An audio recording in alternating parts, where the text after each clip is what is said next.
Hey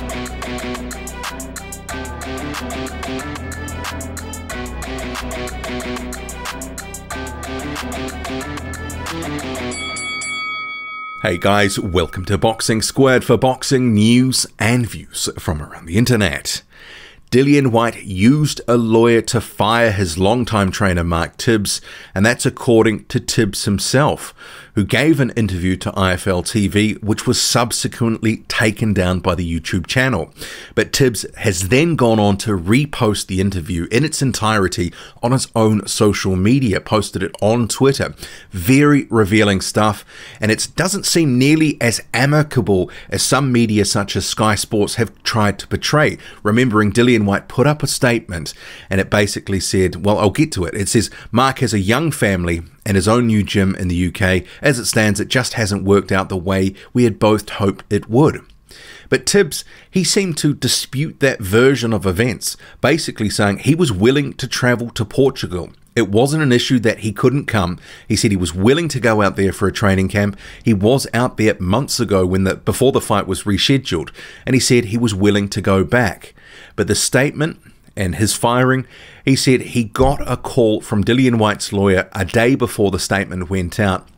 So clearly White had made the decision, and it wasn't in consultation with Mark Tibbs. He knew nothing of it. He said Dillian White has not been in communication with him for some time.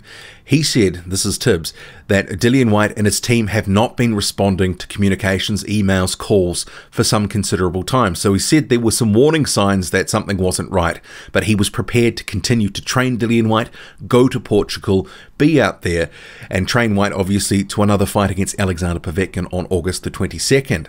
But it didn't happen. So his version of events does sort of not gel with Dillian White's sort of public statement.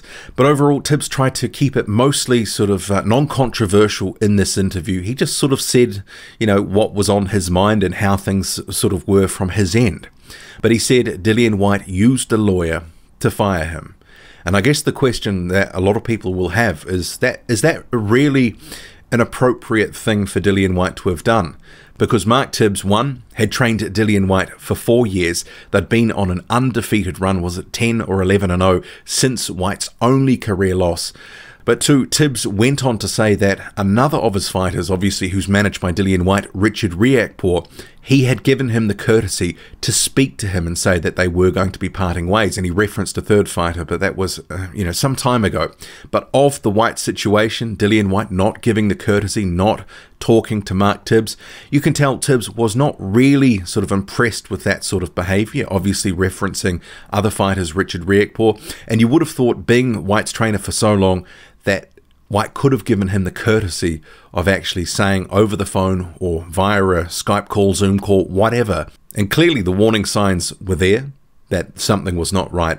And he did, Tibbs, sort of reference White being out in Portugal for some time.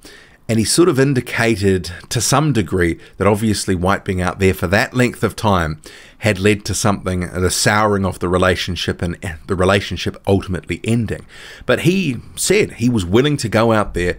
He'd been out there. So all of this did come as a surprise to him, a lawyer being used to fire him. But he did stress he does wish Dillian White all the best. And essentially sometimes these things just happen in boxing. But the version of events between White and Tibbs certainly does differ. And White had pre-prepared the statement to go out, and Tibbs was alerted the day before. So he has, lifted the veil to some extent. But you have to ask the question, why did IFL take the interview down? Was it under pressure from Dillian White, his team, or potentially even Matchroom? You have to ask that question.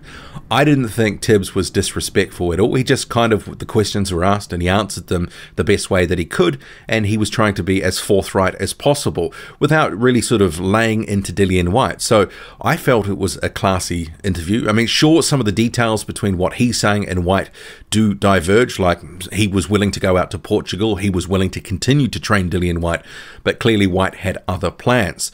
But Dillian White did kind of make out in a statement that it was more by a mutual decision. Clearly it was not. But do you believe that Dillian White should have given the courtesy to Mark Tibbs to actually directly tell him, look mate, it's over, we're just going to have to part ways here? I think there is, a case to say that he should have done that, and using a lawyer, it's not a good look.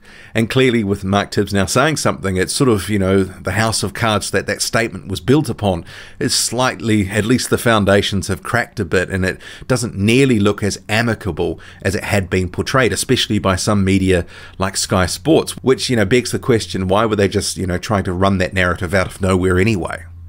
But maybe there has been pressure that's come onto IFL to take it down. But given that Mark Tibbs was part of that Zoom call, I guess you could argue that he has got every right to use that video. But clearly, for whatever reason, IFL has taken it down.